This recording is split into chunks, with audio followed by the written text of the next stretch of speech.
can ask them together. And Glory, how's everything going? What can I help with? Everything has been very slow. I've not been able to find any deal.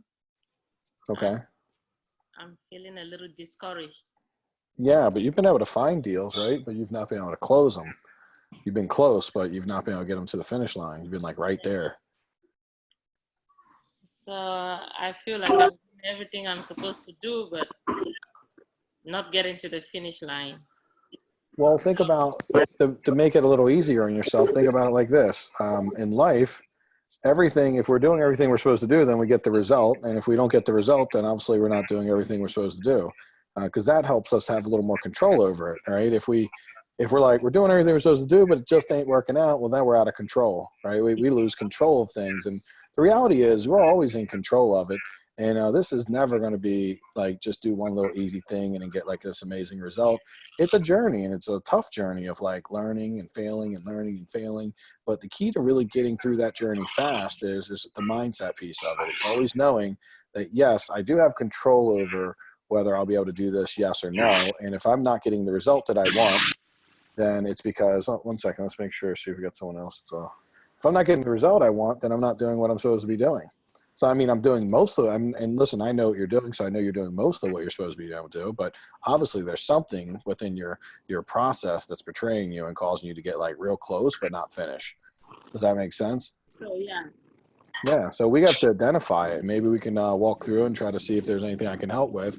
Because if we can put a little bit of a light on what it might or might not be, that's going to be helpful. So we see. Let's make sure to mute. Yeah, did I unmute someone? No. Hold on, we got somebody in here making some super loud noise. Let me see if I can fix that. All right, mute. Gloria, you get to stay on. Delante, I think you're. Let's see. All right, I guess I got everyone. Cool. I feel like I heard like a dirt bike riding up and down. Like I didn't know what it was. So tell me a little bit about where you're finding commonly that you're getting like to a point. I know you're getting where you have deals and they make sense and they're very close on them. But where do you find it like you feel like you're there and then there's this like turning point where you're like, I might get the deal, but then I don't get the deal? I've been trying to figure it out myself and not knowing, because most of the time I've been able to get people to give me a verbal yes, and then they end up not signing it. Like Okay. I've did that like about 3 times. And then something will just happen down the lane. Like this last one that I had like a week ago, I really thought, the guy will sign it, but the homeowner keeps saying that they'll look at the deal on Tuesday. And then come Tuesday, whatever happened, I don't know. Okay. Yeah. The end result is that they don't take my deal, and then somebody will come and pay very high. How do I control that? Well, we can only control what we can control. I mean, if you make an offer to someone and they say they kind of mess you around and don't follow through, then the only thing we can personally do is either do what we call a takeaway. That's often what I'll do is like, look, I want to do business with you, Glory, but I only have money to do one more house, and I'm looking at another house that Nikki wants to sell to me, and I'm probably going to go and buy that unless I can get like a solid yes from you. So when I know you want to wait till Tuesday, but is there a way we can get a yes or a no so I can determine whether I'll be able to buy your house or not? And so we have to start having that more assertive language with them, and when we have that assertive language with them, people start to realize that they can't make Glory wait. Because see, if obviously as a seller, if they had the ability to hold your offer and then shop it around and basically call having your cake and eating it too, well, why wouldn't they do that? So you're definitely going to have to like kind of present to them like, listen, I can't allow you to have all these options, and you have to create your standard. And when I create my standard of like, can you get, I even ask before I make the offer, and this is how you would set it up. So before you make an offer, the first question I ask, like, hey, I'm going to make you an offer, but my offers are based on my available cash. Okay, Glory, do you understand that? And so you see, like, you could be the other person, Glory, and I'll be you. I don't know how to do your accent, but I'll just do a regular me. But you're the other person. So Gloria, you understand, right? So I'm making my offer based on available cash. If I make you an offer tomorrow, are you in a position where you can give me a yes or a no? Yes. Okay, great. Well, if you give me a yes, is it something that we can literally sign the paperwork then? I'm not too sure, but Okay. yeah, if you make the offer, I will decide whether I want to sign or not. Okay. Yeah, you'll decide. But if the offer is something you're happy with, you say, when you said you're not too sure, tell me more about that. Um, I just put the house on the market, and I just wanna, I just wanna get all the offers in before I make a decision. I just wanna get all the offers in. Okay. And how will you, is there a certain amount of time you want to wait before you make a decision that you'll I, feel comfortable with? I just want it to stay over the weekend so that people who have been busy should have a chance of taking a look at it. Makes sense. And so if on Monday, you've gotten all your offers in over the weekend, and I get my offer to you and you're happy with it, would you be able to give me a yes or a no on Monday? Yeah, Okay. Now that's something you can 100% do. yeah. Okay, so what we'll plan on then is I'll work over the weekend. I'll work on getting a solid offer for you, and then what time on Monday would be good to call you? Because once I make the offer, I will have to put a deadline on it because I'm looking at this other house with Nikki, and I only have available cash for one property. So I would kind of it's okay if it's a no, by the way, Gloria. I just want to be able to get a yes or a no so I can move on and buy another property if not. Monday after work, like 5 p.m. Okay, well, how about we put it on our calendar for Monday at 5? I'll call you at exactly at that time. Does that sound good? Fine. So you can see the way I'm handling. Listen, I can do all that, and that's going to give me a better result most of the time. But is that going to guarantee that they do everything I want? No, of course not, obviously. And sometimes they're going to say, I'll meet you at 5, or they're going to say, I can make a decision at 5, and they're not.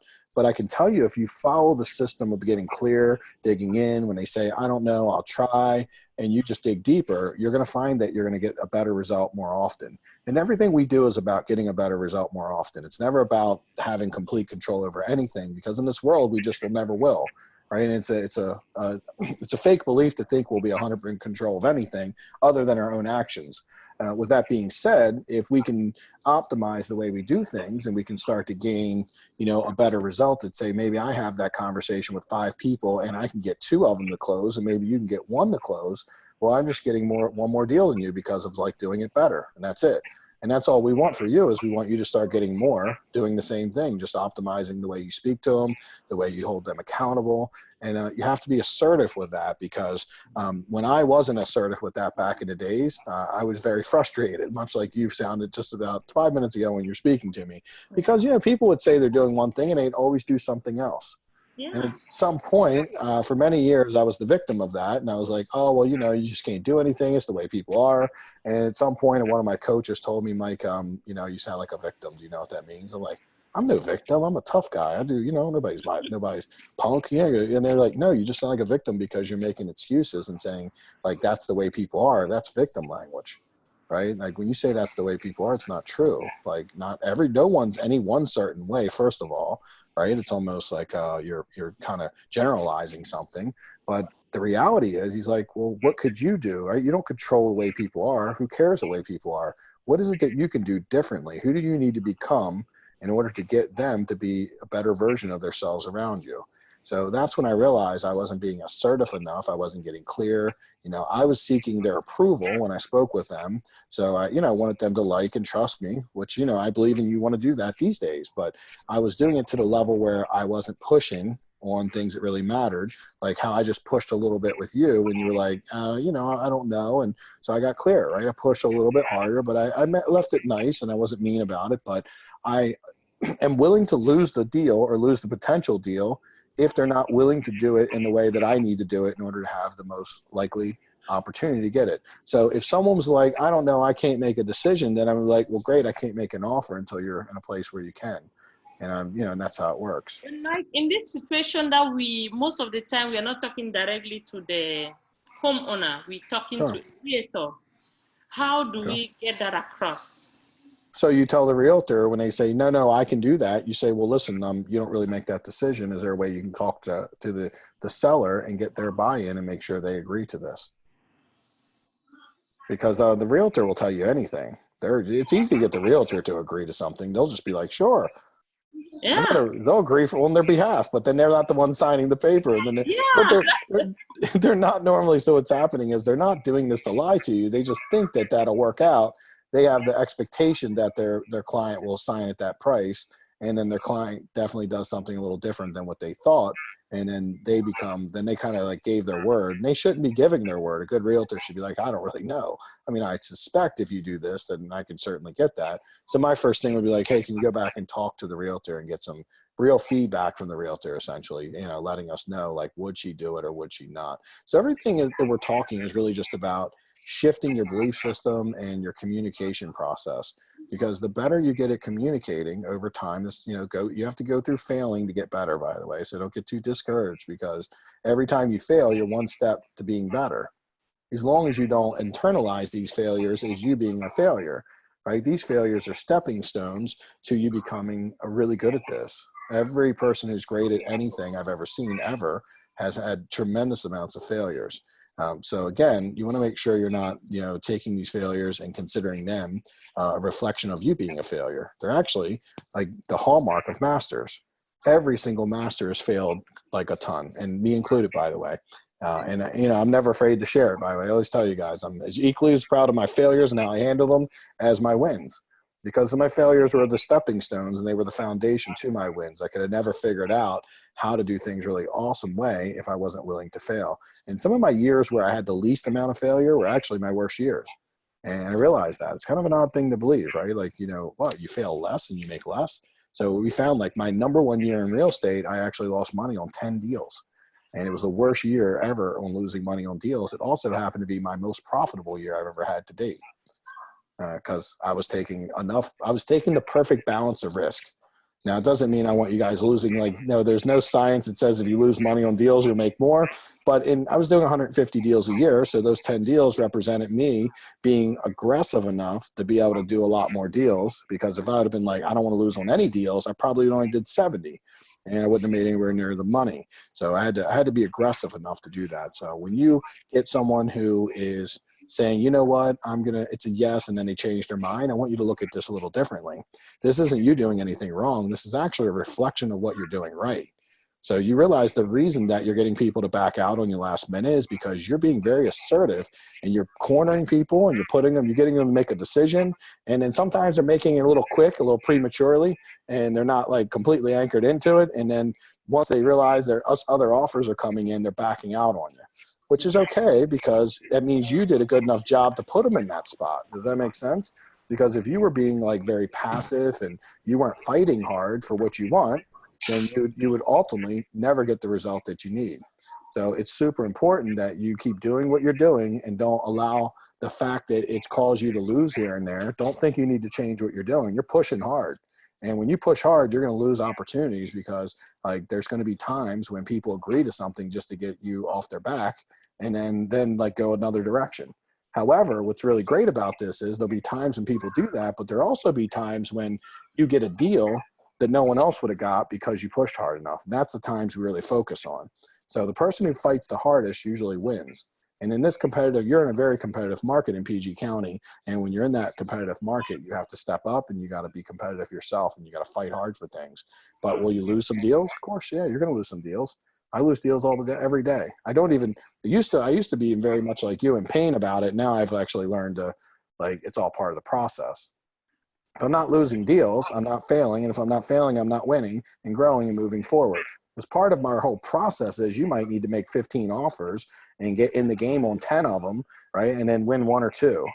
And that's the math.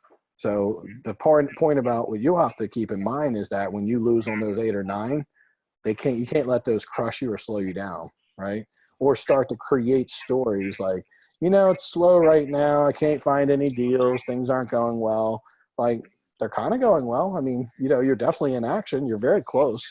So I would actually put all your energy into what is it I could do better, or what could I shift to just a little bit or work on just a little bit that might give me just a little bit of a little teeny more of an edge that maybe next time when I was like right on that line, I can just push on to the right side of the line where I get a contract. Like, you know what I'm saying? You're so close. Where I know most people aren't even close, by the way. You're so close. Get so close, but I don't close. That's okay. I mean, look, believe me, if you're 99% of the way, so take and just have a little bit of between now and our next call, think a little bit about what you can do, or, you know, and I think some of the advice I gave you of just like clarifying your conversation, creating deadlines, creating committing to you fully. Like I imagine you're probably getting more loose commitments. Like you're probably saying, hey, if I give you an offer, can you do it? And they're like, yeah. And then you're not, and that's it though. But you might want to then reinforce that and say, Gloria, are you sure? Like, is there anyone you need to run it by? Is there any reason that wouldn't happen? Because listen, I'm actually going to be committing my last dollars to your deal, and I want to make sure if I do that, that you can make this decision and we can go forward. So I might ask the same question 3 or 4 times because I know how often people get a little bit flaky and a little bit, you know, like not willing to honor their commitment. But the more times you get them to say yes, the more they're committed to it. So like I've had a time when someone told me they would do a deal with me, and I like 3 or 4 times said to them, like, you're 100%, right? And they said, Mike, I give someone my word, I give someone my word. And they literally came back to me like, we got an offer for 15K more, but I gave you my word, so I'm going to sell it to you. Wow.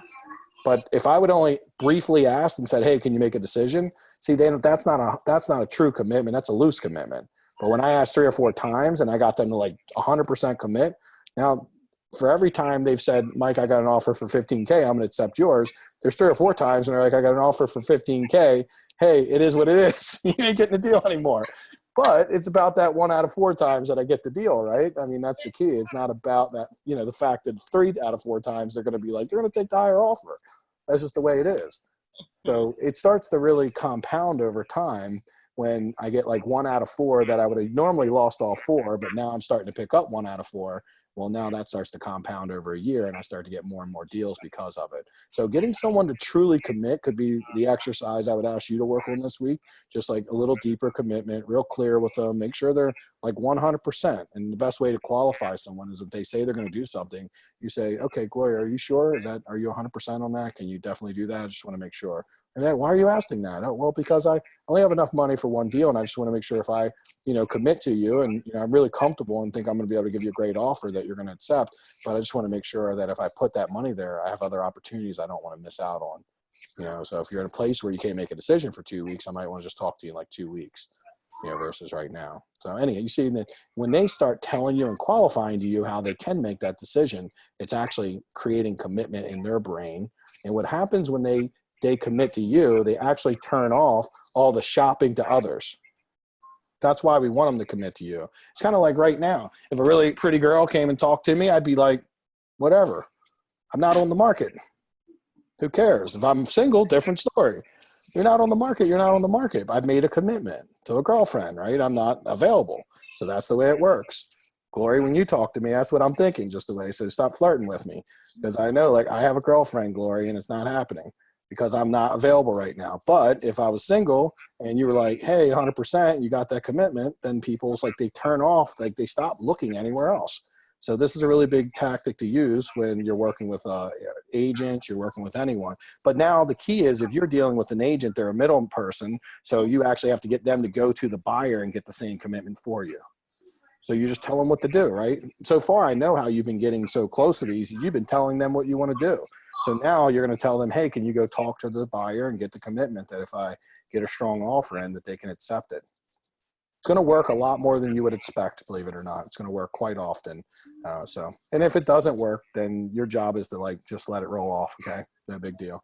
Because we can't control the world. We can't control. Unfortunately, I wish we could. I'm a control freak and I definitely am recovering from that. And I do wish I could control everything, but I did quickly find out that we can only control certain things and mostly our own actions. We cannot control other people's actions.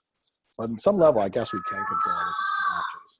So, all right, we'll try that. Let me know how it goes and get re-pumped up and keep looking, all right? Get on there and if you get into some stuff, bring us some stuff you're currently working on and that I can help you with the negotiation. Talk to me more about when you're in the game and you're fighting to win than after the fact. Because you realize I can debrief with you after the fact, but I can't help as much after the fact other than just giving you feedback. But if you're actually in a deal and you're like, Mike, I have this deal and we could put a strategy together, then, you know, that can help you a little more in that place. Because, you know, we'd be really thinking more about how do we get this deal done than, so I call it really like we'd be future thinking versus thinking in the past. Okay. We sometimes have to, you know, review our past and think, but future thinking is more productive. Like, what do we do like in the next day to get this deal done versus like what happened last week that caused me not to win. So both, we got to do both, but I prefer the future one because if we nail the future one, we can get a deal that we're never going to get that deal in the past, by the way. Now, I would also, just one more thing, and then we'll move on to someone else, but look back at all the ones that you were close on, make sure they settled, and follow up with the agents and make sure everything's going good with the deal because Sabrina, who's from PG County, has actually gotten 2 or 3 of her deals by following up on deals she thought she lost. And you'd be surprised how many people, when they beat you, they don't settle. It's quite often. It's very common. So definitely do that. I mean, she's literally gotten 2 to 3 deals in the last year to 18 months just by checking in with the one she lost. You know, so it's happens. She don't do that many deals a year, so it's actually probably about 20% of her deals has came from following up with deals that, because look, when people beat you and you get in a competitive situation, they often end up overpaying to beat you. And once they get into like doing this or that and figure out they way overpaid, then they don't perform a lot. So you want to make sure that if it is going to fall apart, that you can get into the deal before it ever goes back on the market. We have an inside track. Okay. Okay, cool. All right. All right. You're welcome. Thank you, Gloria. It's some good stuff. We're going to keep working on it, and we'll keep getting some good things going. Scott and Tessie, let's talk real quick. I know. So do you own a house now? Nice. Yes. We own 2. 2? Well, you know, one that you're flipping. You're not flipping that one. Congratulations. That's awesome. Thank you. Yeah. So you have a lot of questions, I'm assuming, about the house you just bought. Give me the most important ones because we only have an hour total. So obviously I want to make sure I get to everyone. And if need be, I'm willing to, you know, jump on a call or do whatever, you know, is necessary if you need some additional help. I know a very important time is when you first get your flip is planning and making sure everything goes well. Once you do a lot of that front end work, you kind of know where you're going. You know, it's not as grueling, I would say. Yeah, but let your first 7 to 14 days of ownership, you want to get all your questions answered. Yeah, for sure. I think today is the first time Tessie has seen it since we first walked it. And it's a lot more empty than it was, but it's still a mess. It's still a mess. There's still a lot of trash out that needs to happen. So we're going to. When do you make that decision whether you should contract that out or you should try to handle it yourself? Yes, because the trashing out. The trashing out? Well, you should do it yourself. I pretty much make this effort never to do it myself. I mean, the closest to me doing it myself would be hiring someone from Craigslist and telling them they're going to work with me, which is code for me, like managing them while I'm at the house doing something else, like measuring tile.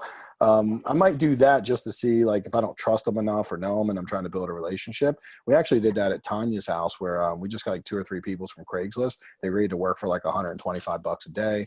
I just told them what to do. I got my boots and gloves on, looked like I actually was going to do something. I did a little bit of work, but like enough to get them going. And then I kind of like ghosted out and started doing some drawings, more meaningful stuff to my rehab. But I also got an opportunity while I was doing, like, you know, taking measurements and all that.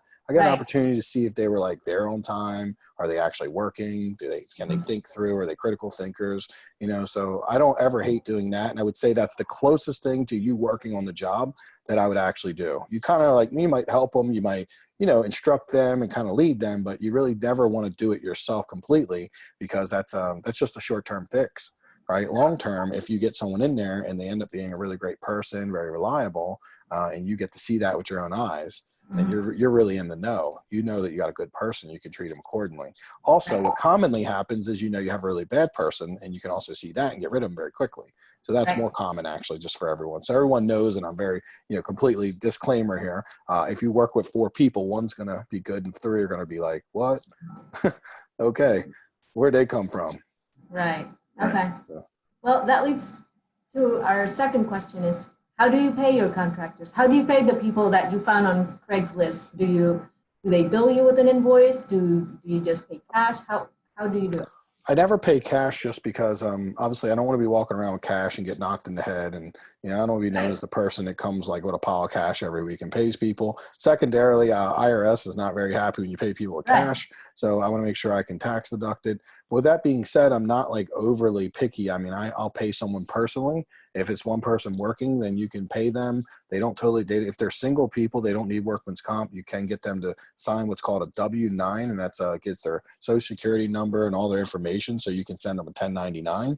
That's what a W-9 is. You can download that from the state site. And then there's a workman's comp waiver that they can sign, just saying I don't have workman's comp. The individual person can do that. A company, I get everyone to sign the workman's comp waiver, but it's not really legitimate with like a company. However, when people sign it, my experience has been, even if it technically is not valid for them, if they sign it, they tend never to sue me because they know they signed it and they don't really know that they could actually get around it at some level.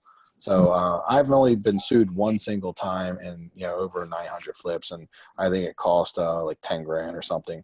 When you look at the grand scheme of what's happened, all the years and millions of dollars of renovations I've done, certainly would I start paying like 20 grand a year for workman's comp when it's cost me 10 grand and like over 10 years? No, probably not. You think about that, that's like 200K versus 100K. And in the situation, by the way, the one time that I did get a problem was when one of our new people did not get them to sign a workman's comp waiver and did not get them to sign the paperwork. They legitimately didn't even have them sign anything and paid them a check, which is a no-no, was definitely not part of our process. Our new process, and my mom doesn't always get right, but she tries to get it right, is that if they first check they collect, they sign the paperwork. And you're like, hey, you got some paperwork you need to sign. And the check's in this hand, paperwork's in this hand. The check does not go to the other hand until they sign the paperwork. Because, once they get the check, it's kind of difficult to get them to sign or do anything. But when they still need the check, so that's how I handle like just an individual person. But everyone gets those W-9s, gets workman comp waivers. They're just going to get a little bit of paperwork. I don't overdo it. And I pay everyone after they've done the work. So I line item everything out. Like I actually, said, you guys get a line item budget. And I pay them when they've done what they're supposed to do. So if they are going to do demo, then they're going to get paid when the demo's done. Pretty easy, right? I mean, I don't pay them until afterwards. So if they're like, hey, I need $50 to start or a couple $100 to start, it's like, nope. Unfortunately, no. I mean, if they're like, I need gas, I'm like, well, you need to go talk to your mom and borrow $50 then, because I'm not a loan shark, right? I don't lend people money to get started. In fact, if they're that cash poor, they're not going to usually be a great worker. So I'm not saying they got to be rich and put up all the material costs up front, but they got to have like enough money to get their car there and, be basically functional, right? I have like enough, like, my nephew, it's like 16 can get somewhere. He is not going to, God, if they're like 30-year-old carpenter and they can't get to a job, then they got probably other things going on that we don't want to mess with. So ultimately we're paying them and we pay no one up front. We only pay them when the work's being done. That's a golden rule, by the way. If we don't pay anyone up front, then you're never going to have, your risk level is going to be very low in comparison. Although if I had to explain like all the times I've seen people get ripped off or have like really bad results in real estate, the story always starts with, I paid this general contractor a bunch of money up front and then he did this and then this problem came up and he needed more money and this came up and he needed more money. Next thing I know, like thought we were almost done and then he just left and he got most of the money. And the reality was they were not even like a third done. He just convinced them they were mostly done. Like, we'll be done in a week. And he couldn't follow through with that. And he collected like 80-90% of the money. It's basically a thing that all GCs try to run on people. So I really believe more in like subcontractors and being very pay to play, right? If you're going to work with me, these are my rules. This is my process. And when I create my process, if someone's not willing to follow that process, then we don't do business together. It's really that simple. So that's why we want to get, marketing for contractors, talking to more than one, because there's going to be a bunch that are just like, yeah, I don't do business that way. I want to do it this way. But remember, most of the people who are inflexible that way are not the people you want to work with. We want to work with a contractor who's flexible and resourceful and thoughtful and willing to, work towards what works for us. And also usually should work for them too, by the way. So all my contractors actually make really good money because they're willing to allow me to help them run more efficient businesses, because I actually do care that they make a great living, because I know if they do, then they're going to stay with me very long periods of time. It's going to be really hard for them to be stole from me. right? Once I train them over a year, 18 months, and I get them really like automatic doing it, just automated. Well, I got to make sure they're making money and they're doing really well on that end too, because if they're making money, and that's the opposite of what you might think how I do that. I never teach them to make money by me raising my prices. I always teach them how to do the work in half the time. Because see, if I can show them how to do sheetrock in half the time, or how to do trim, and shave 30% off their time doing trim through sending them a YouTube video or suggesting a more efficient way of doing something, then that allows them to get paid the same money but do it 30% faster. And now their income increases, and they start realizing, oh wow, I actually can make a lot of money with Scott and Tess. Right? I mean, I'm not actually, but then you get to people that are ineffective, and then they always blame your pricing as the reason that they're not making money. But I can tell you, like Ray, who's in New Jersey and a higher level student, actually had someone this weekend tell him that he could frame a whole basement. And his concern was, they said they'd do it for $850, and he had $1,300 in his budget. And his experience has been, if he has $1,300, everybody wants $1,900, and he has to negotiate them down. He's like, this guy was actually less, and it scared me. But so I was like, well, ask them questions. And he called back and asked the guy questions like, hey, are you sure you could do it for this? Are you 100%? All the things I just taught Glory, right? And got the commitment from him. The guy ended up saying, hey, it sounds like you're concerned. Listen, I'm a master carpenter. I could frame that in like 9 hours by myself. I've done those things like all the time. I'm very efficient. I know how to do the work quickly. I'm really good at it. Like I've been doing this for almost 25 years. And not only that, but I'm like an efficiency expert. I love being very effective and efficient. So he's like, it sounds like I'm doing it cheap. You probably are wondering if it's too cheap. I'm actually making like $100 an hour. So I'm real good. So that's the person we want, right? Someone now on that same job, I've easily had 2 and 3 man crew come in and be like 3 days. And of course they're going to need more money because think it's their time. Right. And I'm not saying it like a 2-person crew taking 2 days to do that's bad, but you would be paying more like $1,200 to $1,300 for that. And think of the difference, right? The 2-man crew for 2 days now is making like $250 a day versus this guy's making $850 a day. So, I mean, like, all of a sudden the better guy actually is the one to choose, because he's the one that's actually, I want people I only pay them like $250 a day on average, but if they know how to do 3 days worth of work in 1 day, then they're going to get paid $750 a day. So I standardize the amount of work and how much it should take. And if they can do it faster, then they have the growth ability. And my standards are not hard, by the way. So anyone who's like, framing a basement, 2 guys in like a day and a half is very fair. Because if we've seen the faster guy can do it by himself in a day. So that's the truth. I mean, there's people out there, always someone out there who's super efficient. So that's how you pay them.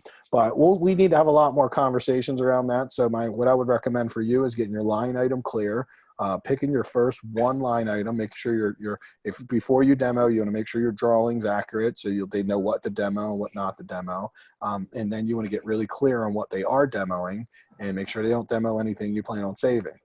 Because obviously that's where some money gets flushed down the toilet when they start demoing things you expected to keep. And and sometimes it might happen, so don't get too butthurt if it does, but you want to keep an eye on it and make sure they're not going too crazy with it, okay? So just think about 1 job right now, which would be, getting your layout and then your demo, okay? Okay. Awesome.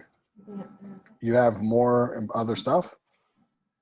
No, we still need to work on, we actually got all of our measurements down to at least 1 inch to 1/2 inch, so we'll remeasure. Yeah, go back and remeasure. We need them to be we want it to be within 1/8 of an inch. Because a half, yeah, I thought I would expect it more out of you, Tessie. A 1/2 inch, come on. Like, no, if they're within a foot, you're probably good. So you're okay. We're looking for ballpark, not perfection. Okay. So idea, like this room's roughly around 12 by 15. So just so they have an idea. So yes, you've done a good job. Get them to me soon, because it's not about being too perfect, but it is about now figuring out, making sure you know where your kitchen's going to go, how you're going to lay the kitchen out. All those things are things you should be thinking about right now.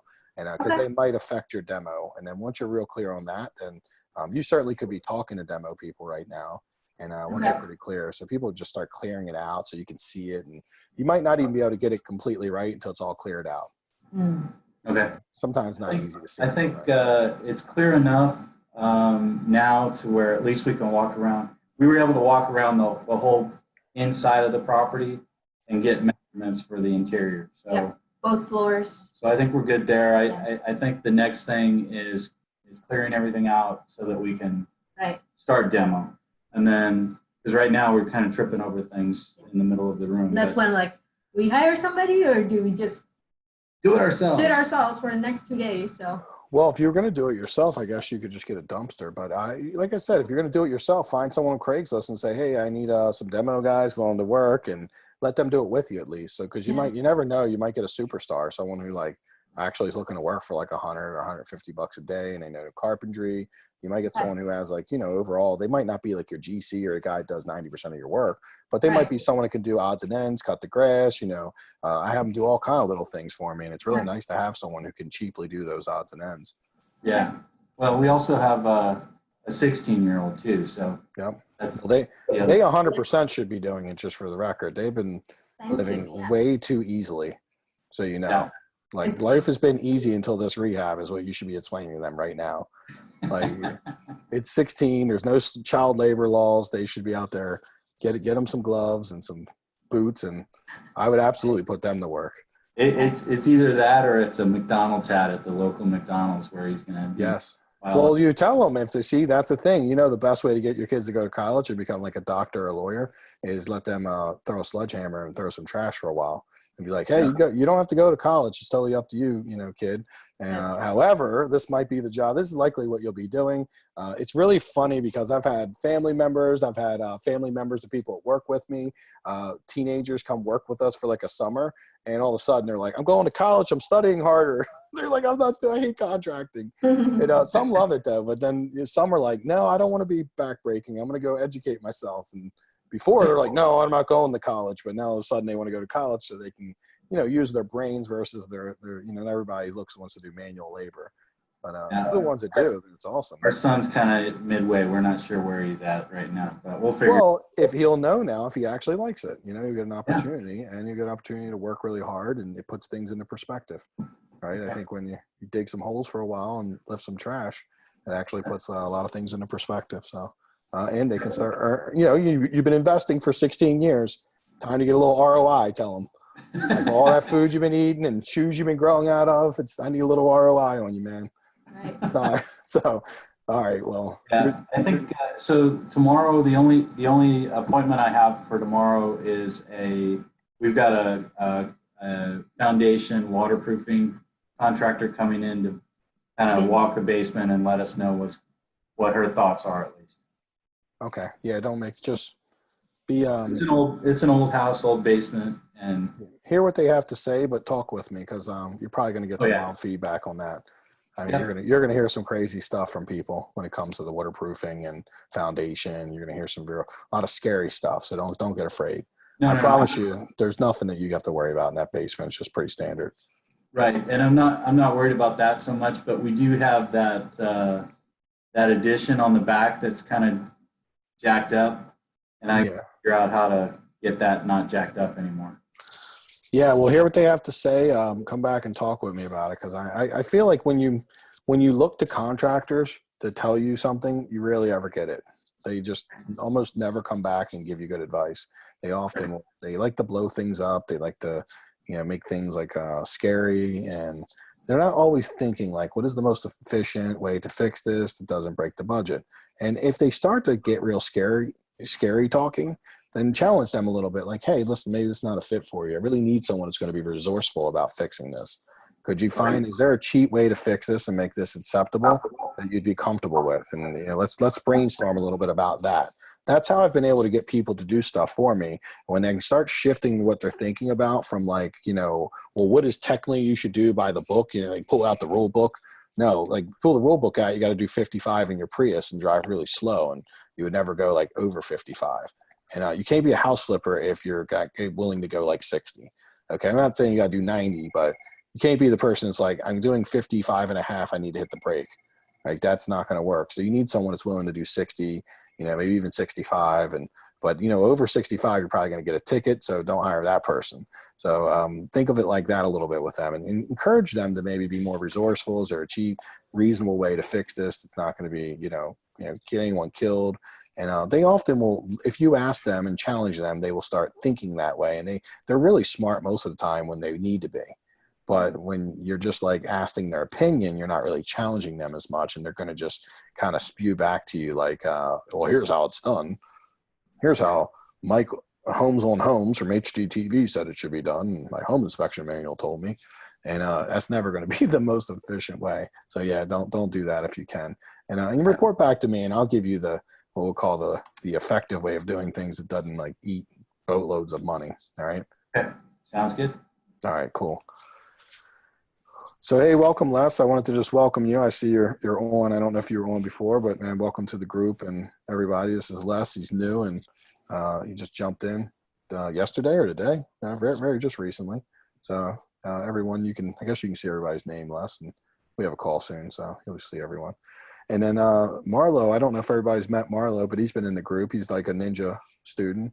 I think he's been here once or twice. So Marlo's here. Welcome for everyone who doesn't meet him. And then, Candace is Nick's name. I'm here. We know that's Nick, but it's really Candace. I don't even know. I'm pretty sure it's Nick on there. Yeah. All right, cool. Yeah. I don't know. It could be Candace. I mean, who knows? She's tag team. Yeah, like tagged her in today. She's doing real estate. So cool. So let's Dante, Marlo, Nikki's gone. Nick, let's talk real quick because I know you have an appointment tonight potentially. You still have that appointment or no? Yeah. I'm gonna go. He actually called me last night, like after 2 weeks of nothing. Yeah, that happens that way. He said he visited his mom down in Virginia and talked to his mom, and he's like, I really need to sell this thing. Cool. Is he? So don't worry about price on the phone at this point. Right. Because you want to just get in front of them and negotiate the price in person. Yeah, I'm going to meet him in person tonight. Perfect. And then you just get there. The deal works up to 90K. Yeah. It makes sense. And if anything above, like too far above 90, obviously I'd still probably buy it at 92. But if it's got to be like 100, then your job's to sign it up and tell them exactly this. Just be like, hey, look, I'm at 90. But if you really need 100, I'm in a group of people that I might want to partner with me. If you want to give me a couple weeks, I'll, some access so I can get them through the house. I'll see if I can get you the 100. So you literally would write the same contract that you have in your it's in your in the resource center. You're going to use that contract. You're just going to write in there these words. It's going to be contingent upon an investor's approval. Right. Okay. Approval of my investor. I mean, really, when you write these things, it's not like you need a lawyer to write them. You don't want to get too fancy with them. It's really big to write them in real people language, because you start like trying to like sound too smart and too technically, then people are like, well, I got to get my lawyer to, if you're going to write it in lawyer language, now I got to get my lawyer to translate it. And we're really not. We're just putting on paper what we're agreeing upon in person, so that they don't come back later and maybe in the heat of everything, they kind of forgot you said that. Right. That's all. So we just write it on the paperwork so we're all clear. And so, so this allows you to go out tonight with the expectation of either getting it for the price you want or taking it for the price that is what he's willing to sell it for, and knowing that now you've locked that property up so no one else can come in and steal it. Because that's what you're defending against tonight if you can't get it for 90.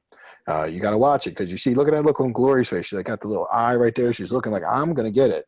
Well, someone's going to get it. Glory represents, and everyone like in this group represents your competition, not necessarily the people in the group, because most of the time we never run into each other.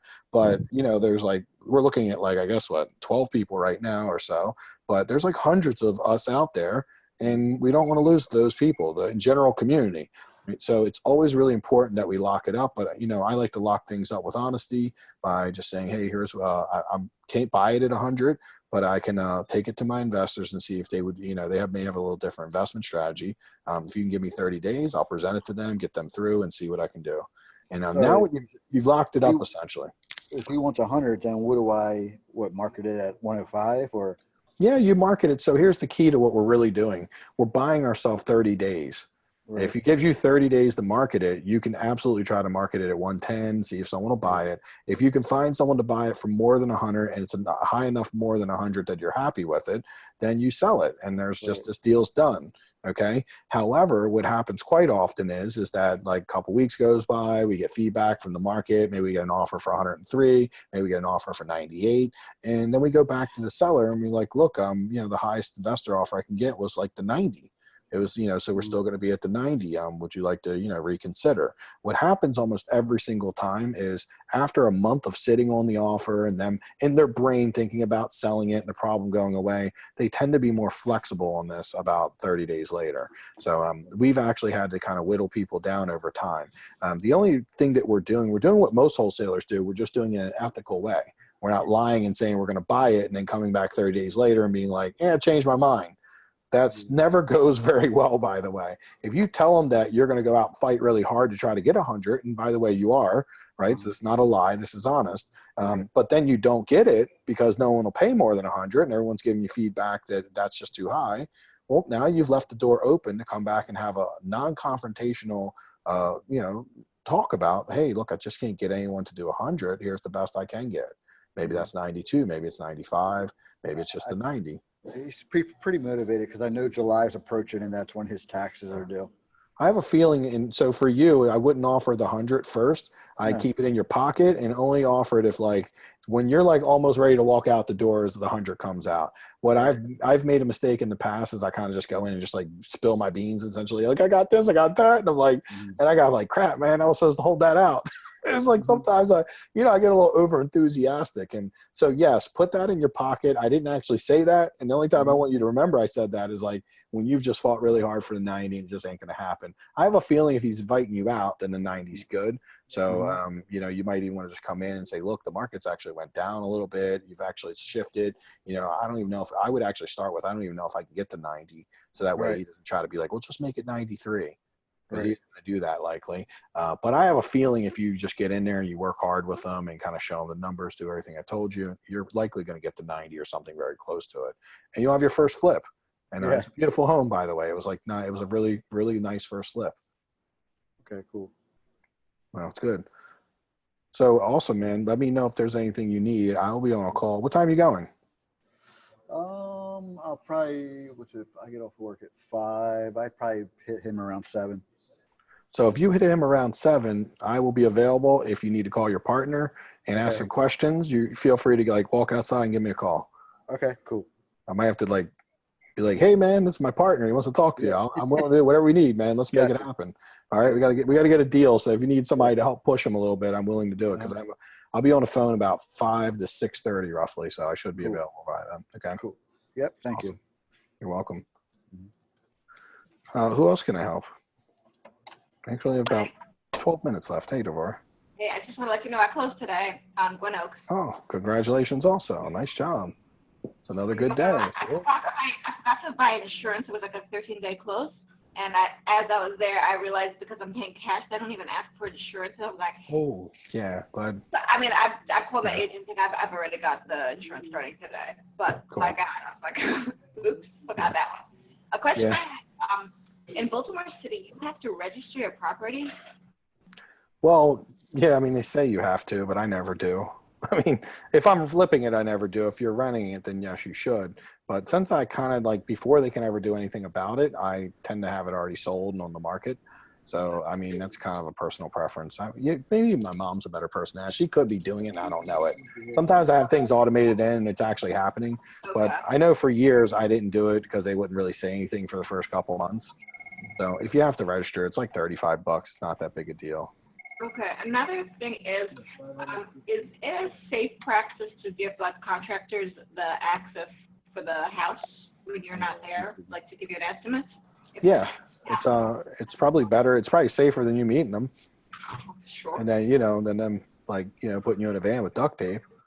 Okay. Not that they would do that. That's a complete bad example. But look at Samir. It's like she's like that was like so. Have bad. your mace with you. I have my mace with me and all your really the big time. flashlight. But no, I mean it's I mean in general, if there's someone you've talked to and you feel comfortable with them on the phone, I've never really had a bad experience with someone I thought was okay on the phone. And they like came out and like because the house is like there's nothing of value to really steal from it. And usually the people on the phone that can talk well enough on the phone for you to like them enough to let them in. Well, they're not usually going to like steal your copper or anything. Usually. So I mean, now I wouldn't let them in randomly once you have valuables in there. That might be a little different. The house is completely empty. Yeah, that's one good thing. It was cleaned out. Another thing is like, how do I know if I need waterproofing or not? Do I just go get an estimate for the heck of it, or? No, I mean every waterproofer will tell you need waterproofing. So yeah, you always like one of those things you always need. Well, is there any water in the basement? I don't think so. Then, are you finishing the basement? I think we weren't decided yet if we were going to finish it or not. I feel like I thought we were going to finish because usually you need to with a row home. It was like a one. utility room. So I think we were gonna like utility room. Just like finish a room or something. Like I think it was like one room. Washing room, and we need to make like a small family room out of it. That's about it. Yeah. So what we do to check to see if we need waterproofing is we look for any evidence of like water coming in around the foundation. And if there is any evidence of that and we are going to finish it, we really want to waterproof, because by waterproofing, we're protecting our finished, house. If we're not finishing, then I tend to go with more aggressive tactics like dry lock, or I try to do like the cheap way of fixing it first because it only costs a couple $100. Because if I'm wrong, all it's going to do is flood out a basement that really can't ruin anything. But if I'm going to finish the basement, I tend to want to protect my investment, because there's nothing like finishing your basement. You know that waterproofing is going to wait until you get the carpet in, you got staging down there, and then it's going to leak. And you're like, oh man, and you got to tear it all out, and it costs a bunch of money, and it sucks. So if you see there's any like legitimate like evidence of water, you can take like a video with your flashlight, send it to me, and I can let you know if that looks pretty bad or not, or and that's if it's coming in around the foundation. Now, other things that can happen that cause water is the sump pump could be unplugged or broke. It could be that a pipe leak that can cause water. So there's some of your options if there is a little water. If it was like in the middle of the floor versus around the wall, I might be like, hey, is there a pipe leaking potentially? Because we don't want to waterproof just for the heck of it. If you call a waterproofing company, they essentially will do it if it hasn't been done. And that's a pretty big expense that certainly we'd only do if we need to do. Okay. One other question: do you have to call like BGE and the city water to have it turned on? Not the water, but you needed to call BG&E, yes. But I think the water should get transferred with your settlement. You should it'll just go in your name, right? Well, if it's cut off, is the water cut off? I don't believe so.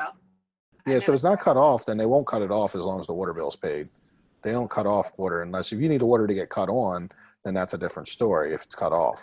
Yeah, I had to go down to the city last week and get it turned on.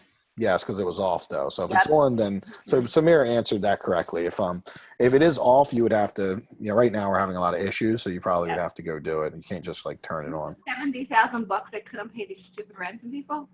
I don't know now. I feel like I don't know what the heck they're thinking, because they're like $70,000 these ransom people. I mean, but that don't you feel like that's Baltimore though? Like, I mean, that's what they do. It's like, hey, we're not giving you $70K. 28 million later, like, yeah, we're winning. We beat them. They'll be celebrating. We'll be all like cracking wine, be like, oh, we won.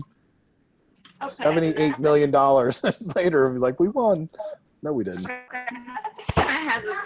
I know there's roof damage, and I wasn't sure like exactly how to do it on the budget line item, because the contractor could say anything about the roof. Again, am I supposed to get multiple bids on the roof, or how does that work?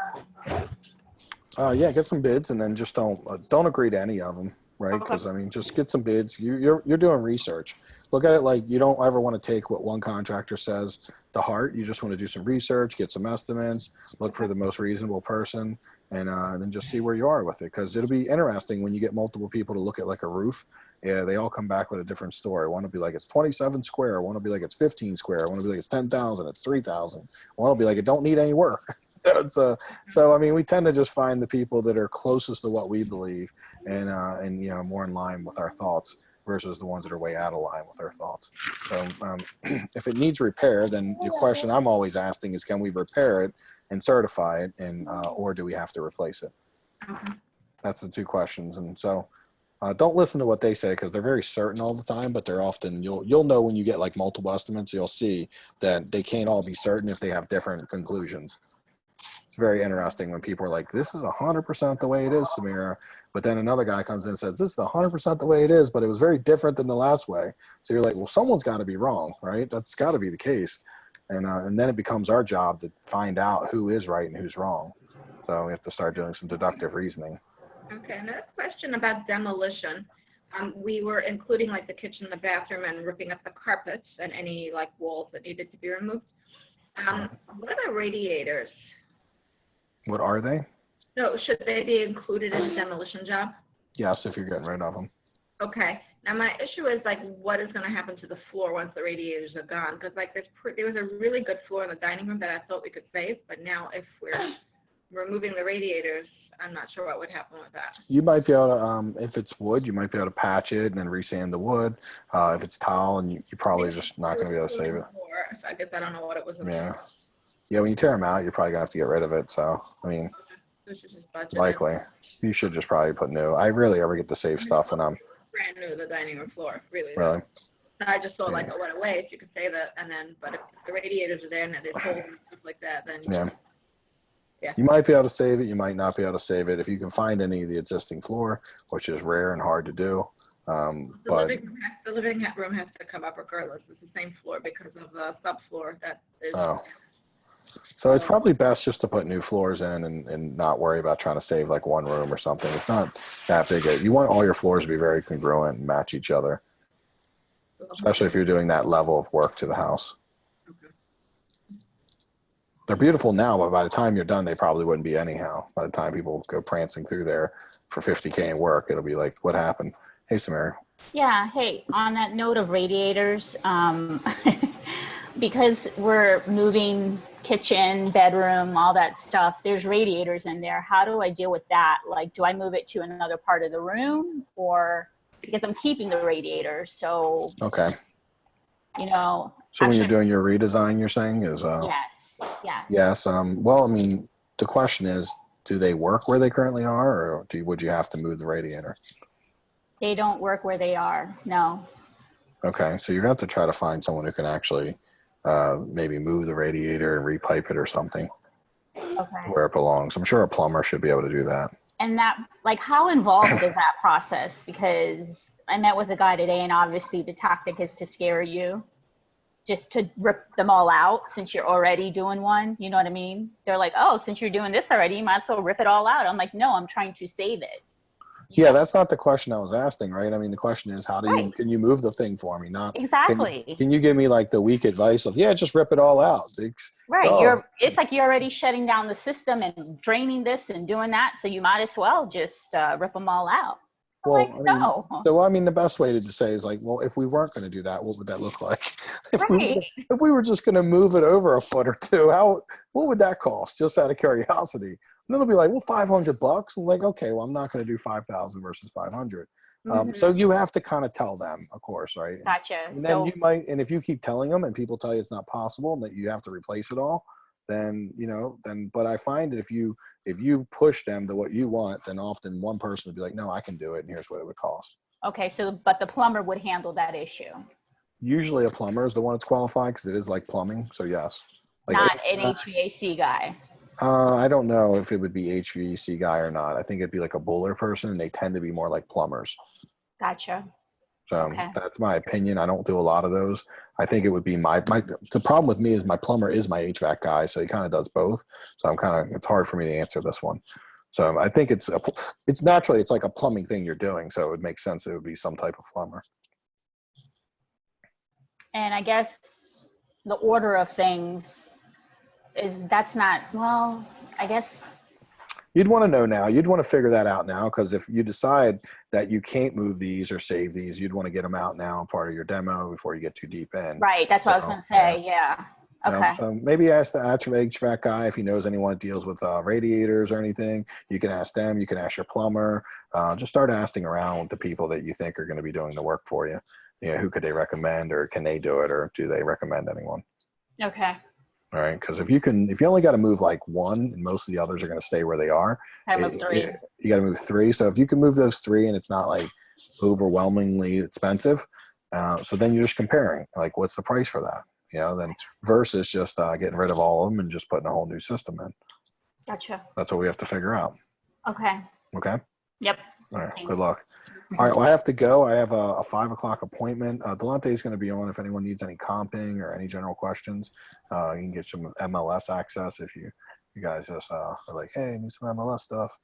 Whoever you want. Les, Marlo, anyone. Marlo, if you have any questions, feel free. Send them in. Shauna, anything. He's come prepared. Also, if you need your car worked on, Delonte was changing spark plugs just a minute ago. So apparently he's expanding his repertoire. But his car isn't currently running, though, so I can't really give him a testimonial until I see it run, because he was YouTubing it on his phone while he was doing it. So he's very resourceful.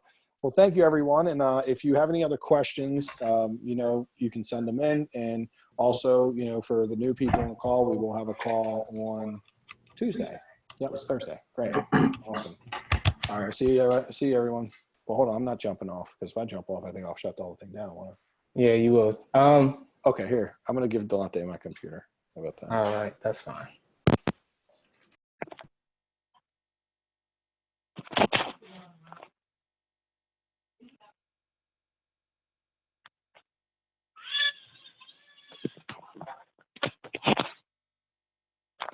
Okay, can you guys hear me?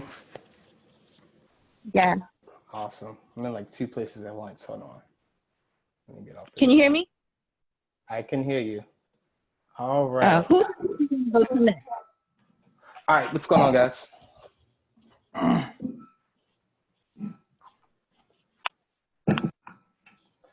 All right, so Sam, Are we you have gonna a question? Yeah, I was just saying who else are we gonna go to next? Who wants to go next? Got any volunteers? Right.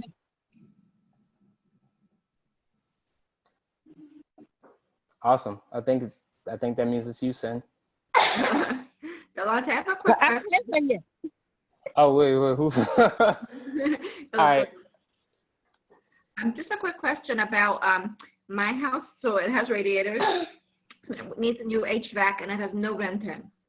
How do we go about that? Do we just get a couple of HVAC people in there?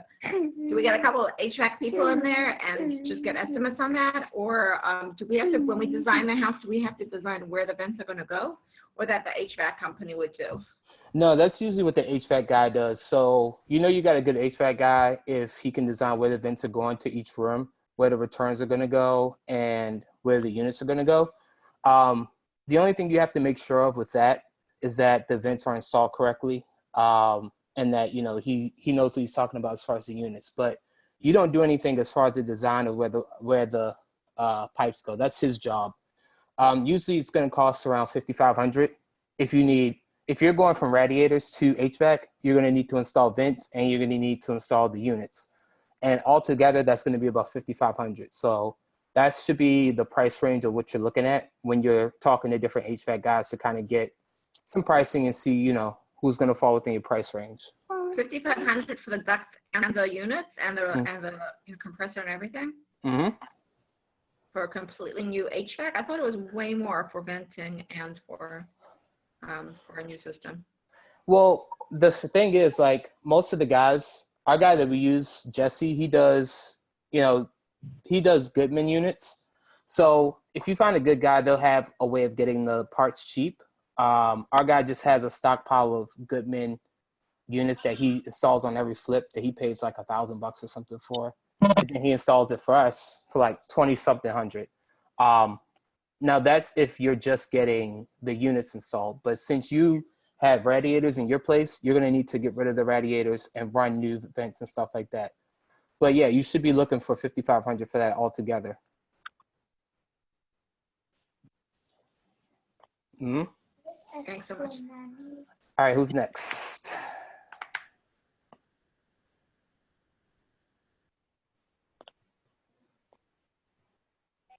Is that you, Sen? No, I don't have anything. I was just wondering if we're going to walk through anyone's house anytime soon. That's what we're trying to gear up for. Hopefully, if Nick closes his deal tonight, we can walk through his house.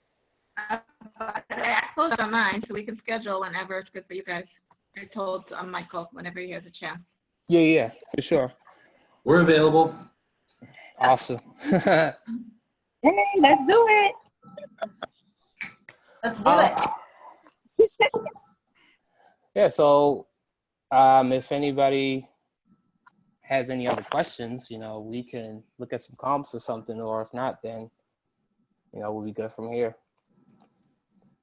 Actually, how are things going for you, Shauna? I see you're on the call.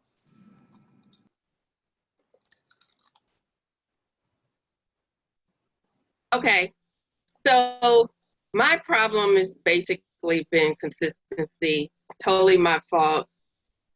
Had some unrelated things going on, work that got in my head and I let it get in my head too much. So I figured out that I have to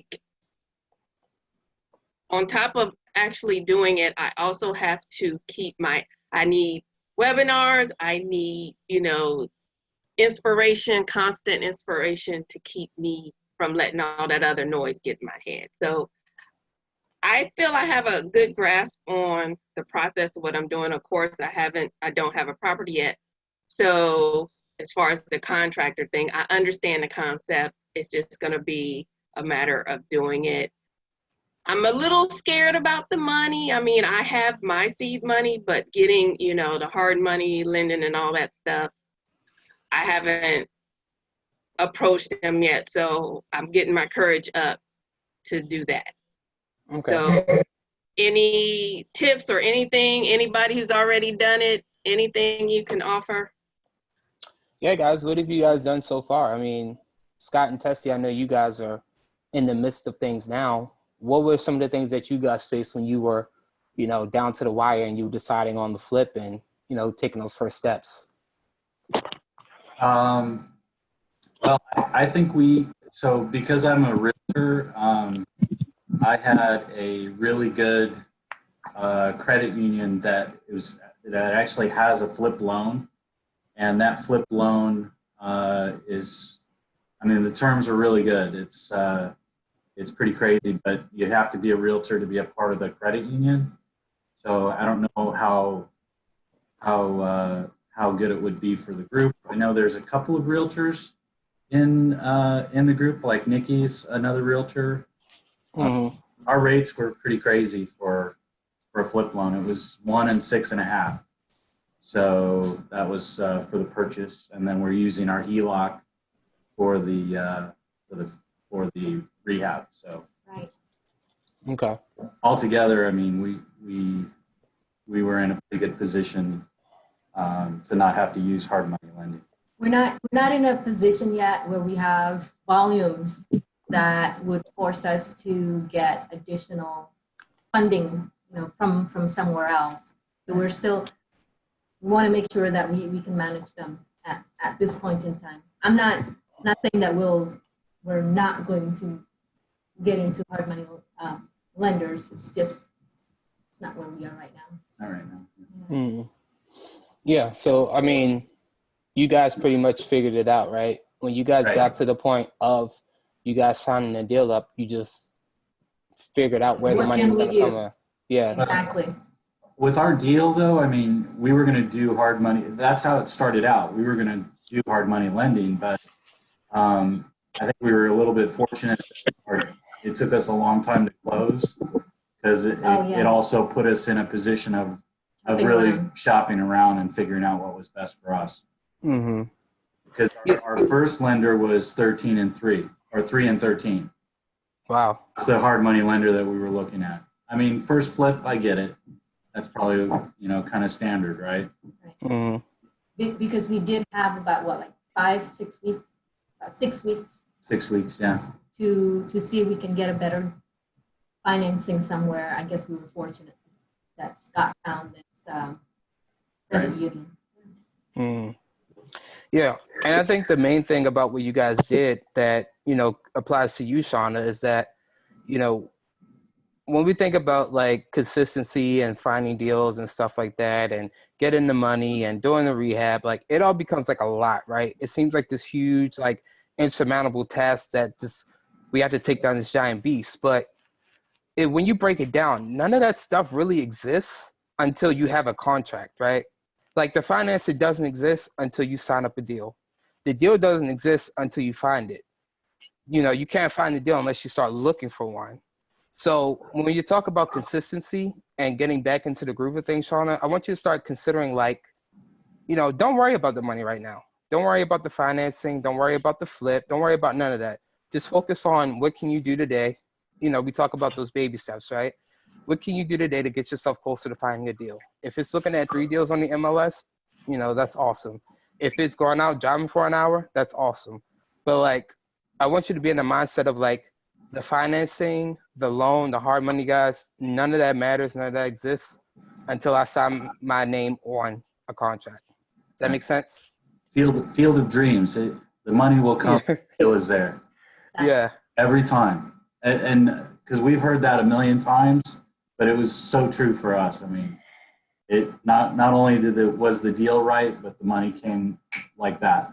We knew exactly the direction we were going. Hmm. So Shauna, Go ahead. So Shauna, what do you think you're going to do differently coming back this time around that's going to get you closer, or that's going to get you the deal? I'm definitely going to put the time in every day, at least the 4 hours. I'm going to have to break that up just because of my work schedule. And basically, I'm in a secure DOD facility, and they block a lot of things, or, you know, things start slowing down and stuff. And so since I'm an early bird as far as waking up, I decided that I'm going to go ahead and get up at, let's say, 3 when I naturally wake up, you know, do some work, you know, at least the MLS and that kind of thing, and then do some more when I get home, and maybe at lunchtime make some phone calls. And so that's what I'm committing to myself to do. Okay. Shauna, can I give you a challenge? Sure. You going to be on the call next Tuesday? Yes. Okay. Now we have about, the only reason I'm doing this, Shauna, is because I know you've been in the program for a while, and now I want to kind of kickstart you into getting a deal, right? So I think this is going to be fun for you, as well as, you know, for the group. For you, Shauna, I want you to come up with a specific plan that you're going to do to generate leads over the next 30 days that's going to get you appointments. So what I mean by that is, you know, you want to do, you know, drive for properties, do phone calls, stuff like that, 4 hours a day. That's awesome. But what measurable actions are you going to take every day that you can then look on 30 days from now and say, well, I drove for 8 hours a day for 30 days and it gave me 12 appointments. Is that good or bad for me? You know, I did this many phone calls over the past 30 days. Is this good for me? You know, we want to start tracking our results so we know what's working for us and what's not. That's something that me and Mike did last week, and I'm sure he talked to you guys about it. You know, we spent tons of money on the Facebook stuff to get you guys into this program. But like, honestly, most of you guys, we just met at a meetup or like, you know, did an event with you guys in person. So like, we just basically had a money hole for the past like year doing Facebook ads that didn't really get us any students, you know, get us any new business. And that's kind of the same kind of mentality that I want you to apply to, you know, what you're doing in finding deals, right? I want you to start really honing in on a specific marketing plan that you're going to follow for the next month so that you can see for yourself what's working and what's not. And that's also going to help you stay consistent, because if you know that you got a job for 6 hours a day and find 10 properties, well, you know if it's you because you drove for 3 hours that week instead of 6 and you found 2 properties, which is okay. That's completely fine. You know, we always got next week to make up. But if you do the work of driving for 3 hours and finding 10 properties, then we can say, all right, well, how many appointments did we go on? If we didn't go on that many appointments, there's a breakdown between finding the houses and setting the appointments, which means it's probably somewhere where we're talking to the seller, right? That's where our area of improvement is. But in order to find that, we have to start creating tracking points for ourselves. So that we know along the way what's breaking down and what's working for us. So is that something you're down to do? Yep. Okay. I'll have what it is by Tuesday. Awesome. Thanks. All right, we're gonna hold you accountable to it. No pressure. Please do. Awesome. Hold on, I guess I got a power washer knocking on my door. I'll be right back. All righty. Awesome. Does anyone else have any questions?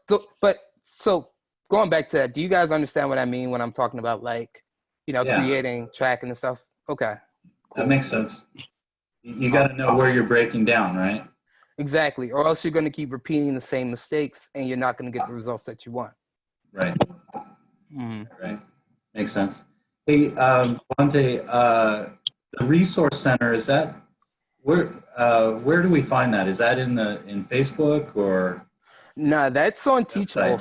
That's on the website. So you guys should be able to find that on Teachable. It's like Teachable. Okay. Yeah, it's a course inside. It's like you have like 5 courses or something. I don't know. You guys got like 3 to 5 courses, and the resource center is one of them. It's called the resource library, It looks like a library with a book that's open like this.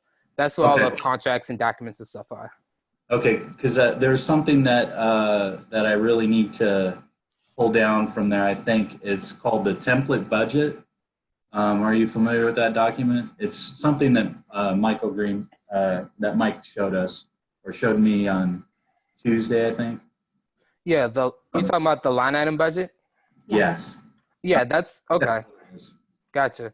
That's definitely in the resource library. So if you guys check your Teachable account,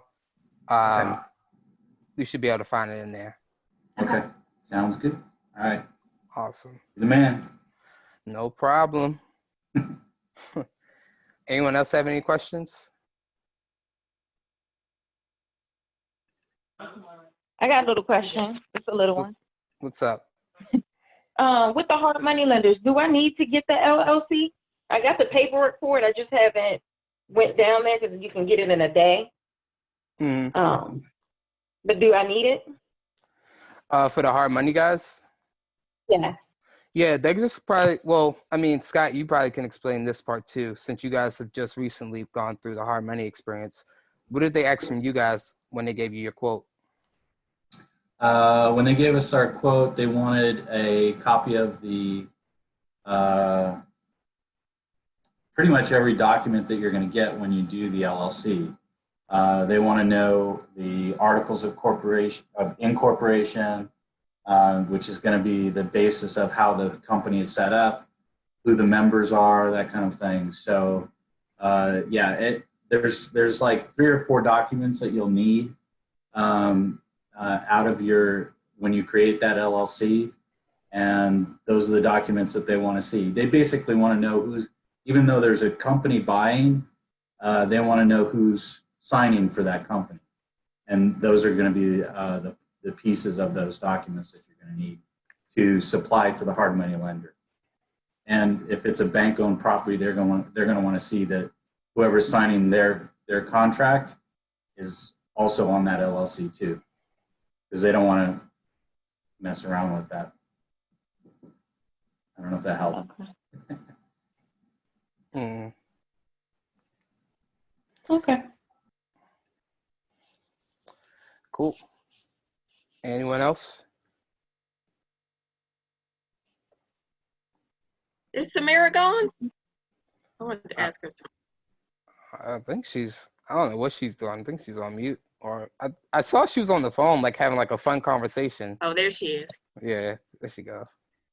Let me ask you a question, she's still Samira. muted. Oh.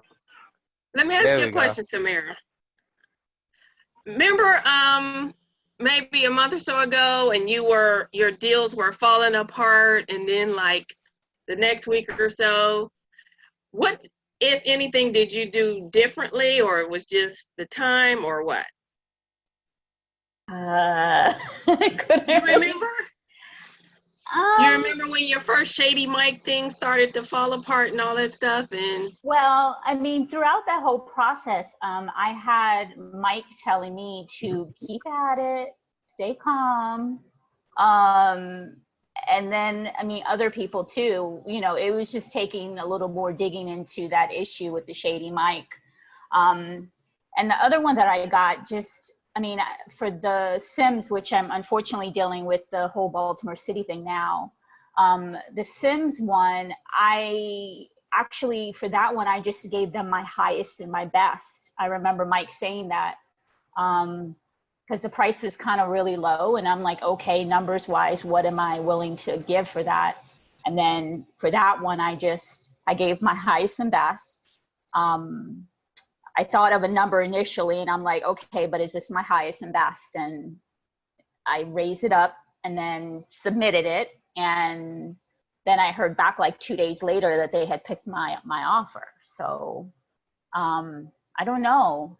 And then for the other one that I got that I wholesaled off, I happened to be driving for dollars for that one. So I guess just keep on just going. And I mean, there were other ones that I went and saw, like, and Gwen Oak, like, that didn't happen, like, you know what I mean? But it's just, I don't know, you just have to keep at it and keep on plugging away, you know. That's all I could say. You know, I don't know if that answers your question. So. Okay. Yeah.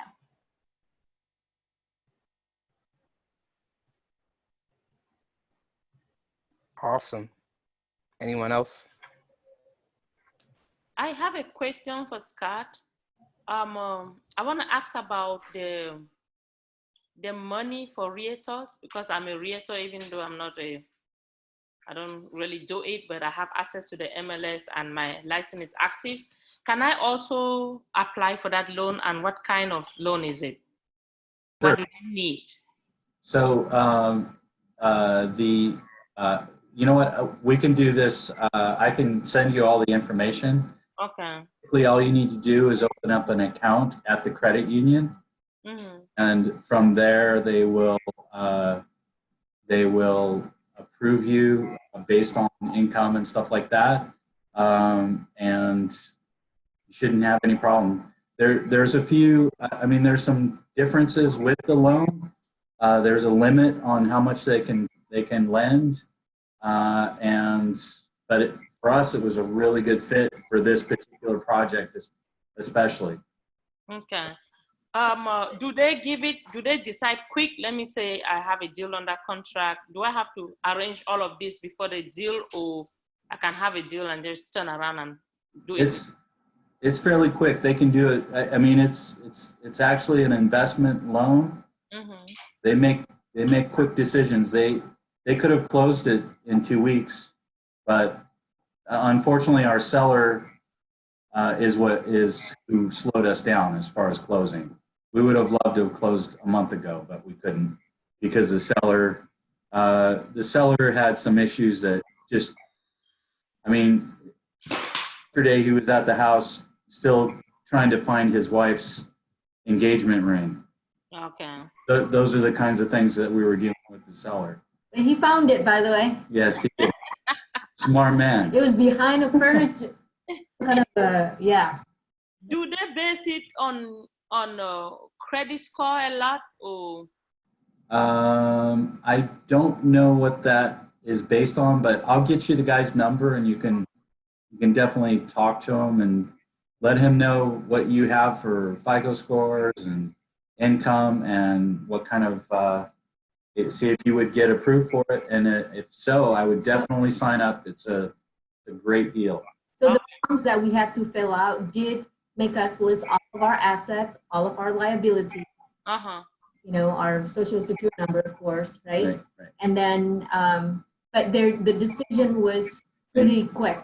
The decision was within 24 hours. Right. Oh, wow. Okay. One other difference is that while the hard money lenders required us to have an LLC, this particular loan actually, because this was our first deal, wanted our names on the contract. Right. And that was the difference. But I mean, to us, it's not a big deal. Okay. I just want to let you know that was one of the differences. Okay. So the next loan that we get through him will be with our LLC. Right. He just he's like, for first loans, I want people. I'm like, all right. Sure. So we just had an addendum to change it to our names. Also, another question I need to know with them, are they acting like the 20% down payment thing? So no, it's kind of weird.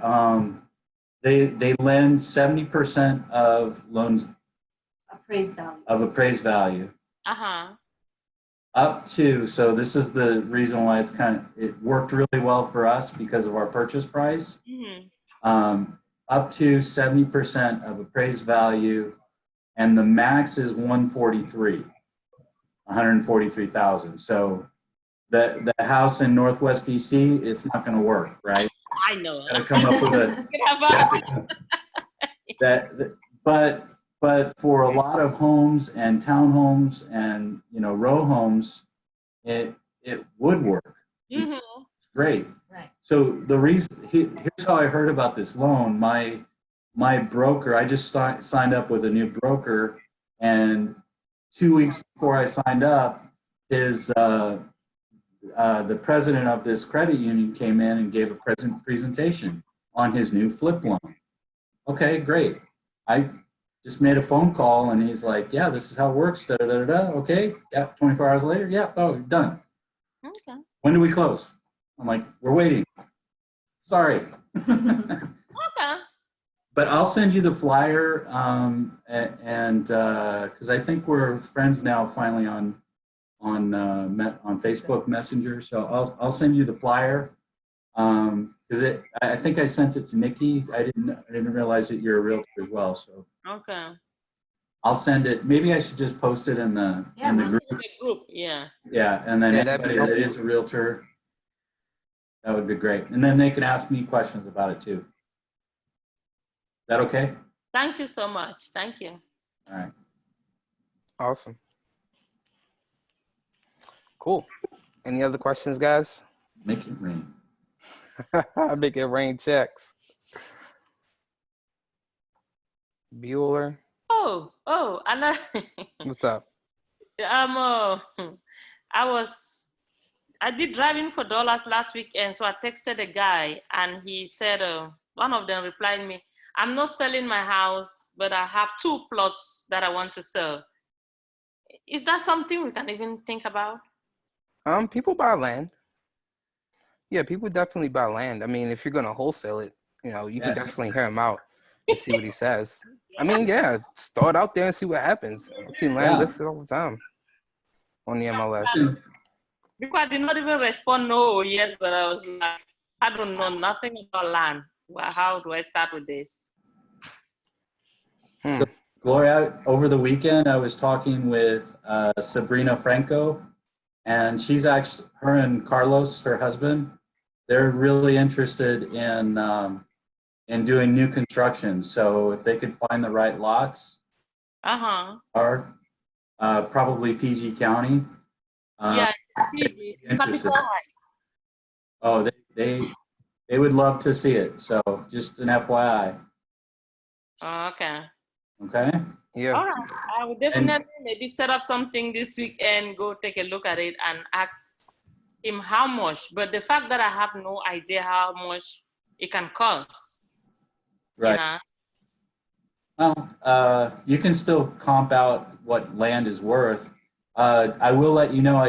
I do know a few people that buy and wholesale land deals, and they're usually trying to get them at, I think it's 30 cents, 30 to it's like 30 per. You want to get it at around 30% of assessed value. That's a good. Okay. And maybe Delante knows more or Mike, but I think 30% of assessed value is probably a good number to start at for offering. Yeah. Yeah, and definitely, Glory. It's a lead, so I would definitely go see, what he has to say. When you're looking at land deals, just make sure you ask them about its zoning, and ask them if it's buildable and stuff like that, because those are things that do come into effect when you're looking at land deals. Sometimes the plot of land isn't buildable just because of what's going on underneath, and that devalues the land a lot. So you just want to, figure out if it is possible for new construction to even be built on the land based on, the zoning and stuff like that. So, ask some questions like that. But yeah, I would definitely go talk to him about it because, why not? It's still elite. Yeah. Maybe he might change his mind and sell me the house. The house is beat up anyway. I don't know why they're keeping it. Yeah, there you go. Awesome. So, any other questions, guys? Oh, Tessie has some questions. So my question, something about have the person that you're contracting with fill out a W-9 and workers' comp forms. Mm-hmm. I think I'm familiar with the W-9. What's the workers' comp labor form? Is that just the fact that we don't have workers' comp, or how? Sorry, I should have asked Mike. So the workers' comp form is more about if you do have workers' comp. Yeah, that's more of a form you fill out if a guy gets hurt on the job and you have workers' comp to pay him for the job and stuff like that. That's more commercial kind of big building deals. The W-9 just ensures that they know that they're an independent contractor working on the job. And usually we just get a W-9 from our guys because, Right. that's enough to cover us and to not take that liability for them. Right. Okay. Okay. All right. Thank you. So they're responsible really for their own workers' comp, or whether they choose to do it or not, right? Yeah. So basically, with our guys that we get in as contractors, they do more small jobs for us, like the new guys that we're looking at. And you can ask Mike more about the workers' comp because I'm not like completely solid on that. But what I do know is that for any new guys we bring in, we just make sure they get a W-9. We get a W-9 from them, one, so that we can, write it off in our checkbooks, but also for them to establish the fact that they are an independent contractor working on a job for us. Got it. So the W-9 is kind of like for the the 1099. Yeah, it's a contract so that everybody knows that this guy's 1099. Got it. Yeah, he's a independent contractor. Yeah. Okay. Yep. Makes sense. And you do that, you do that for everybody, even your mechanicals person? Yeah, so we have all of our people fill out a 1099 Samara. Anybody we write a check to, when we write their first check, we get a 1099 from them so that we can write it off later on in the year. Okay. Okay. Yeah. Yeah, and But Mike, sorry. I was going to say, and Mike did say, I think on more than one occasion, that they should sign that workman's comp waiver. Waiver. The waiver. Yeah. So that doesn't come back to bite us. Okay. Is that in the resource library? Maybe. No, that's not in the resource library. We can Google that one. How do I Google Yeah, it? you can just Google it. Okay. Okay. Workman's comp waiver. We might actually have one. Okay. Cool. We're excited. It's really exciting. I am. Awesome. Cool. Anybody else? If the team can visit our property, that would be great, by the way. We're volunteering, Delante. Volunteering? Oh, got some volunteers. Well, where is you guys' property at? That's where we get. So the galaxy far, far away in Damascus. I'll come and Oh, I don't know about that. I'll come and visit. I'm on this side. All right, sounds good. We'll do a practice class. I'll get on Facebook Live. You could just send us it from Facebook Live and just walk us all through it in the Facebook group. Okay. You could just be at home. Oh man, Damascus is that's out there, huh? Well, we come out to you. Hello. I guess that's true. We make the drive to Baltimore like almost every day, right? Yeah, that is true. And we can make it a double thing and go to a farm or something, pick strawberries afterwards. There you go. Oh, that'd be nice. Yeah, I like that farm lunch. And we found out what we're going to be eating every Yes. time we go there now too. They have the best fried chicken ever. Oh boy, I'm gonna have to go. What? Yes.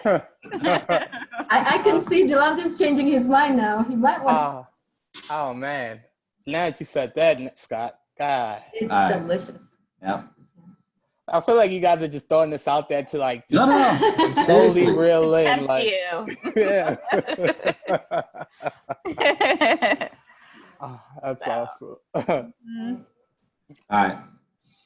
Awesome. Well, if anybody doesn't have any other questions, we can wrap things up here. Okay. Thank you.